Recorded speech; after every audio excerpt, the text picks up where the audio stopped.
ಸಮಾಜ ಕಟ್ಟುವ ಕಾರ್ಯವಾಗಲಿ. ಸಚಿವ ಸತೀಶ್ ಜಾರಕಿಹೊಳಿ ಮಕ್ಕಳಿಗೆ ವಿದ್ಯಾದಾನ ಮಾಡಿ ಉತ್ತಮ ನಾಗರಿಕರನ್ನಾಗಿ ರೂಪಿಸಿರುವ ಶಿಕ್ಷಕರ ಶೈಕ್ಷಣಿಕ ಸೇವೆ ಅನನ್ಯವಾದದ್ದು ಎಂದು ಬೆಳಗಾವಿ ಜಿಲ್ಲಾ ಉಸ್ತುವಾರಿ ಮತ್ತು ಲೋಕೋಪಯೋಗಿ ಇಲಾಖೆ ಸಚಿವ ಸತೀಶ್ ಜಾರಕಿಹೊಳಿ ಹೇಳಿದರು. ಶನಿವಾರದಂದು ಬಸ್ಸಾಪುರ್ ಗ್ರಾಮದ ಶ್ರೀ ಮಹಾಲಕ್ಷ್ಮಿ ಕಲ್ಯಾಣ ಮಂಟಪದಲ್ಲಿ ನಡೆದ ಬಗರ್ನಾಳ್ ಸರ್ಕಾರಿ ಹಿರಿಯ ಪ್ರಾಥಮಿಕ ಶಾಲೆ ಪ್ರಧಾನ ಗುರುಗಳಾದ ಈರಣ್ಣ ಮಹಾದೇವ್ ಜಗಜಂಪಿ ಅವರ ಸೇವಾ ನಿವೃತ್ತಿ ಮತ್ತು ಷಟ್ಶಬ್ದಿ ಸಮಾರಂಭವನ್ನು ಉದ್ಘಾಟಿಸಿ ಅವರು ಮಾತನಾಡುತ್ತಿದ್ದರು. ಈರಣ್ಣ ಜಗಜಂಪಿ ಅವರು ತಮ್ಮ ಶೈಕ್ಷಣಿಕ ಸೇವಾ ಅವಧಿಯಲ್ಲಿ ಮಕ್ಕಳಿಗೆ ಉತ್ತಮ ಶಿಕ್ಷಣ ಕಲಿಸಿದ್ದು ಅವರೊಬ್ಬ ಉತ್ತಮ ಶಿಕ್ಷಕರೆಂದು ಈ ಭಾಗದಲ್ಲಿ ಎಣಿಸಿಕೊಂಡಿದ್ದಾರೆ. ಈರಣ್ಣ ಜಗಜಂಪಿ ಅವರು ನಿವೃತ್ತಿಯಾದರೂ ತಮ್ಮ ಸಮಾಜ ಸೇವೆಯನ್ನ ಮುಂದುವರೆಸಿಕೊಂಡು ಹೋಗಬೇಕು. ಸಮಾಜದಲ್ಲಿ ಬೇರು ಬಿಟ್ಟಿರುವ ಜಾತಿ ಪದ್ಧತಿ, ಸಂಘರ್ಷ, ಮೂಢನಂಬಿಕೆ, ಅಂಧಶ್ರದ್ಧೆಗಳನ್ನ ಹೋಗಲಾಡಿಸಬೇಕು ಎಂದರು. ಯಮಕನ್ಮರಡಿ ಮತಕ್ಷೇತ್ರದಲ್ಲಿ ಕಳೆದ 18 ವರ್ಷಗಳಿಂದ ಸರ್ಕಾರದ ಪ್ರತಿಯೊಂದು ಯೋಜನೆಗಳನ್ನ ಯಶಸ್ವಿಯಾಗಿ ಅನುಷ್ಠಾನಗೊಳಿಸಲಾಗಿದೆ. ರಸ್ತೆ, ಕುಡಿಯುವ ನೀರು, ಶಿಕ್ಷಣಕ್ಕೆ ಹೆಚ್ಚಿನ ಆದ್ಯತೆಯನ್ನ ನೀಡಲಾಗಿದೆ.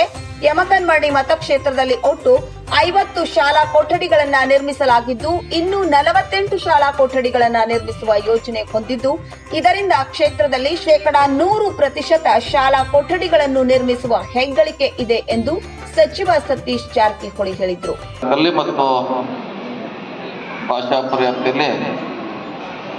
ಸುಮಾರು ವರ್ಷಗಳ ಸೇವೆ ಮಾಡಿ ಇವತ್ತು ಅವರ ನಿವೃತ್ತಿ ಆಗ್ತಿದ್ದಾರೆ. ಅವರಿಗೆಲ್ಲ ಶಿಕ್ಷಕರು ಮತ್ತು ಜೊತೆಗೆ ಊರಿನ ಎಲ್ಲ ಗಣ್ಯರು ಅವ್ರನ್ನ ಆತ್ಮೀಯವಾಗಿ ಬೆಳ್ಕೊಡಬೇಕು, ಮುಂದಿನ ಸೇವೆಗೆ ಅವ್ರನ್ನ ಅನುವು ಮಾಡ್ತಿದ್ದಾರೆ. ಅವ್ರು ನಿವೃತ್ತಿ ಆದರೂ ಕೂಡ ಸಮಾಜ ಸೇವೆ ಮಾಡಲಿಕ್ಕೆ ಯಾವುದೇ ನಿರ್ಬಂಧಿಲ್ಲ. ಅವರು ಶಿಕ್ಷಕರಾಗಿ ನಿವೃತ್ತಿ ಆಗ್ತಿರ್ಬೋದು, ಅವರು ಸಮಾಜ ಸೇವೆ ಮಾಡಲಿಕ್ಕೆ, ಜನರ ಸಮಸ್ಯೆಗಳನ್ನು ಪರಿಹಾರ ಮಾಡಲಿಕ್ಕೆ ಯಾವುದೇ ಸಮಯ ಅಥವಾ ವಯಸ್ಸು ನಿಗದಿ ಆಗಿಲ್ಲ. ಬಹುಶಃ ಮುಂದಿನ ದಿನಗಳಲ್ಲಿ ಆ ಕೆಲಸಕ್ಕೆ ಅವರು ಅಣಿ ಆಗ್ತಂತ ಭಾವಿಸ್ತಾರೆ. ಸಮಾಜದಲ್ಲಿ ಇನ್ನಷ್ಟು ಭಾಳಷ್ಟು ಸಮಸ್ಯೆಗಳಿದೆ. ನಾವು ಶಾಲಾ ಶಿಕ್ಷಕರಾಗಿ ಕಲಿಸಿರ್ಬೋದು, ಅದ್ರ ಜೊತೆಗೆ ಇನ್ನೂ ಮಾಡೋಷ್ಟು ಭಾಳಷ್ಟಿದೆ. ಸಮಾಜದಲ್ಲಿ ನ್ಯೂನತೆಗಳಿದೆ, ಅಸೂಯೆ ಇದೆ, ಮೂಢನಂಬಿಕೆಗಳಿದೆ, ಮೌಢ್ಯಗಳು ತುಂಬಿದೆ, ಜಾತಿಯ ಸಂಘರ್ಷ ಇದೆ. ಇದನ್ನೆಲ್ಲ ಹೋಗಲಾಟಕ್ಕೆ ಈಗ ಪಕ್ಕ ಕಾಲ. ಯಾಕಂದರೆ ಶಾಲೆಗಳು ಹೇಳಲಿಕ್ಕೆ ಆಗೋಲ್ಲ. ಶಾಲೆಯಲ್ಲಿ ಹೇಳೋದ ಪಾಠದ ಪಠ್ಯಪುಸ್ತಕ ಕೇಳಬೇಕಾಗ್ತದೆ. ಇದನ್ನೆಲ್ಲ ತಿದ್ದಲಿಕ್ಕೆ ನಾವೆಲ್ಲ ಸಮಯವನ್ನು ನಿಗದಿ ಮಾಡಬೇಕಾಗತ್ತೆ. ಅಂಥ ಕೆಲಸ ಮಾಡೋಷ್ಟು ಭಾಳಷ್ಟಿದೆ. ಅವರೆಲ್ಲ ಮಾಡಲಿ ಅಂತ ನಾನು ಕೂಡ, ಯಾಕಂದರೆ ಬೆಳಗ್ಗಿಂದ ಹೇಳ್ತಾ ಇದ್ದೀವಿ, ನೀವು ಕಾರ್ಯಕ್ರಮ ಪ್ರಾರಂಭ ಮಾಡಿ ನಾವು ಬಂದ ಮೇಲೆ ಸ್ವಲ್ಪ ಟೈಮ್ ಹಿಡಿಯುತ್ತಿದ್ರು ಕೂಡ ನೀವು ಇನ್ನೂ ಹಂಗೆ ಬಹುಶಃ ರಾವು ಕಾಲ ಇರಬೇಕು, ಮೂಢನಂಬಿಕೆ ಇರ್ಬೇಕಂತ ಕೂತ್ರಂಗೆ ಟೈಮ್ ಪಾಸ್ ಮಾಡ್ತಾ ಇದ್ದಾರೆ. ಯಾಕಂದ್ರೆ ನಮಗೆ ಅವಕಾಶ ಸಿಕ್ಕಾಗ ಬಳಸ್ಕೋಬೇಕು. ನಾವು ಯಾವಾಗ ಅವಕಾಶ ಸಿಕ್ಕಾಗ ಬಳಸ್ಕೊಳ್ಳೋಂಥ ಪ್ರಯತ್ನ ಮಾಡಬೇಕು. ಯಾಕಂದ್ರೆ ಇಷ್ಟು ಜನ ಭಾಳಷ್ಟು ಜನ ಇರ್ತಾರೆ, ಬೇರೆ ಬೇರೆ ಕೆಲಸ ಇರುತ್ತೆ ಅವ್ರಿಗೆ. ನಾವು ಬಂದ ಮೇಲೆ ಎಲ್ಲ ಮಾಡಿಸ್ತಾರಿಲ್ಲ, ಮೊದಲೇ ಮಾಡಿ ಅವ್ರು ಬಂದಾಗೆ ಮಾತಾಡಿ ಹೋಗುವಂಥ ಒಂದು ಸೃಷ್ಟಿ ಬರಬೇಕಂತ ಪದೇ ನಾವು ಹೇಳ್ತಾ ಇದ್ವಿ. ಆ ನಿಟ್ಟಿನಲ್ಲಿ ಮುಂದಿನ ಕಾರ್ಯಕ್ರಮ ಕೂಡ ಆಗಲಿ ನಮ್ಮ ಮಾತನ್ನು ಹೇಳುತ್ತಾ, ಸುಮಾರು ಅವರು ಹೇಳಿದ್ರು, ಹಳೆ ಒಟ್ಟಮೂರಿ ನಿಮ್ಮ ಮೂಲ ಊರ ಹಳೆ ಒಟ್ಟಮೂರಿ, ಅದು ಮುಳುಗಡೆ ಆದಮೇಲೆ ತಾವು ಎಲ್ಲಿ ಬಂದ್ರಿ. ಹೀಗಾಗಿ ಗುಟಗುದ್ದಿಯ ಬ್ರಹ್ಮಶ್ರೀ ಶಿವಾನಂದ ಮಹಾಸ್ವಾಮಿಗಳು, ಶ್ರೀ ಕೃಪಾನಂದ ಮಹಾಸ್ವಾಮಿಗಳು, ಬಸ್ಸಾಪುರ್ ಗವಿಮಠದ ಶ್ರೀ ಗವಿಸಿದ್ದೇಶ್ವರ ಮಹಾಸ್ವಾಮಿಗಳು ದಿವ್ಯ ಸಾನ್ನಿಧ್ಯವನ್ನು ವಹಿಸಿದ್ದರು.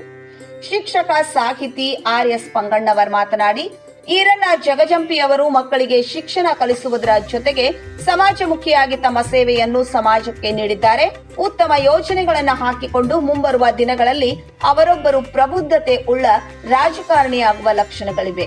ತಮ್ಮ ಶಿಕ್ಷಣ ಸೇವಾ ಅವಧಿಯಲ್ಲಿ ಯಾವುದೇ ಕಪ್ಪು ಚುಕ್ಕೆ ಇಲ್ಲದೆ ಸೇವೆಯನ್ನು ಮಾಡಿದ್ದಾರೆ. ಅವರೊಬ್ಬರು ಬಹುಮುಖ ಪ್ರತಿಭೆ ಎಂದು ಬಣ್ಣಿಸಿದರು. ನಿವೃತ್ತ ಶಿಕ್ಷಕ GV ಮಾಳ್ಗಿ, ಜಿಲ್ಲಾ ಪಂಚಾಯಿತಿ ಮಾಜಿ ಸದಸ್ಯ ಸುರೇಖಾ ಈರಣ್ಣ ಜಗಜಂಪಿ ಮಾತನಾಡಿದರು. BEO ಪ್ರಭಾವತಿ ಪಾಟೀಲ್, ಅಕ್ಷರಾದ ಸೋಖ ಸಹಾಯಕ ನಿರ್ದೇಶಕಿ ಸವಿತಾ ಹಲ್ಕಿ, ಬಸ್ಸಾಪುರ್ ಗ್ರಾಮ ಪಂಚಾಯಿತಿ ಅಧ್ಯಕ್ಷ ಭೀಮ್ಶಿ ಕಳ್ಳಿಮನಿ, ಚಿಕ್ಕೋಡಿ ಅಕ್ಷರ ದಾಸೋಹ ಯೋಜನೆಯ ಶಿಕ್ಷಣಾಧಿಕಾರಿ RD ತೇರದಾಳ್, ವಿಶ್ವನಾಥ್ ಕಮತೆ, ಶ್ರೀಮತಿ ಸವಿತಾ ಹಾಲಕ್ಕಿ, ಸಹಾಯಕ ನಿರ್ದೇಶಕರು ಅಕ್ಷರಾದ ಸೋಖ ಹುಕ್ಕೇರಿ, ನೀಲೇಶ್ ಜಗಜಂಪಿ, ರಾಕೇಶ್ ಚಿಂಚಣಿ, ಮಲ್ಲಪ್ಪ ಮಹಾದೇವ್ ಜಗಜಂಪಿ, ವೀರಭದ್ರ ಮಹಾದೇವ್ ಜಗಜಂಪಿ, ಸಾಗರ್ ಜಗಜಂಪಿ, ಕಡಕಲಾಥ್ ಗ್ರಾಮ ಪಂಚಾಯಿತಿ ಅಧ್ಯಕ್ಷರು ರಾಕೇಶ್ ಚಿಂಚಣೆ, ಬೆಂಗಳೂರು ಮಹಾಮಂಡಳ ಅಧ್ಯಕ್ಷರು ವಿಶ್ವನಾಥ್ ಕಮತೆ, ರಾಜುಗೌಡ ಪಾಟೀಲ್, ರವಿ ಕರಾಳೆ, ವೀರೇಶ್ ಪಟ್ಟಣ್ ಸೇರಿದಂತೆ ಸುತ್ತಮುತ್ತಲಿನ ಗ್ರಾಮಗಳ ಗಣ್ಯರು, ಗ್ರಾಮ ಪಂಚಾಯಿತಿ ಅಧ್ಯಕ್ಷರು, ಸದಸ್ಯರು, ಶಿಕ್ಷಕರು ಕಾರ್ಯಕ್ರಮದಲ್ಲಿ ಪಾಲ್ಗೊಂಡಿದ್ದರು. ಶಿಕ್ಷಕ ಗಿರೀಶ್ ಜಗಜಂಪಿ ಭಜಂತ್ರಿ ಇವರು ಕಾರ್ಯಕ್ರಮ ನಡೆಸಿಕೊಟ್ಟರು. ಸ್ವಲ್ಪ ದೊಡ್ಡವರಾದಾಗ ಮಣ್ಣು ಕೊಡೋರುಂಟು, ಸ್ವಲ್ಪ ದೊಡ್ಡವರಾದಾಗ ಹೆಣ್ಣು ಕೊಡೋರುಂಟು, ಊರಾಗ ಬಹಳ ಎರಿಶಂತ ಮೆರೆಯಕ್ಕಂದ್ರ ಮಣ್ಣು ಕೊಡೋರುಂಟು. ಮತ್ತು ಇಡೀ ಜಗತ್ತಿಗೆ ಜ್ಞಾನದ ಕಣ್ಣು ಕೊಡೋರು ಯಾರಾದ್ರೆ ಅದಕ್ಕೆ ಶಿಕ್ಷಕರಂದ್ರು ಶಿಕ್ಷಕರಂದ್ರು ಪುಣ್ಯಾತ್ಮರೇ. ಮನುಷ್ಯನ ಬದುಕು ಒಳಗಾಗಂಗಿಲ್ಲ. ಡಾಕ್ಟರ್ ಇಲ್ಲಂದ್ರ ಯಾವುದೇ. ವೀಕ್ಷಕರೇ, ನಮ್ಮ ಸತ್ಯಂ ವಾಹಿನಿಯ ಪ್ರತಿದಿನದ ಅಪ್ಡೇಟ್ ಮಾಹಿತಿಯನ್ನ ತಿಳಿದುಕೊಳ್ಳಲು ಸತ್ಯಂ ಟಿವಿ ಕನ್ನಡ ಯೂಟ್ಯೂಬ್ಗೆ ಸಬ್ಸ್ಕ್ರೈಬ್ ಹಾಕಿ ಹಾಗೂ ಬೆಲ್ ಐಕಾನ್ ಅನ್ನು ಕ್ಲಿಕ್ ಮಾಡಿ.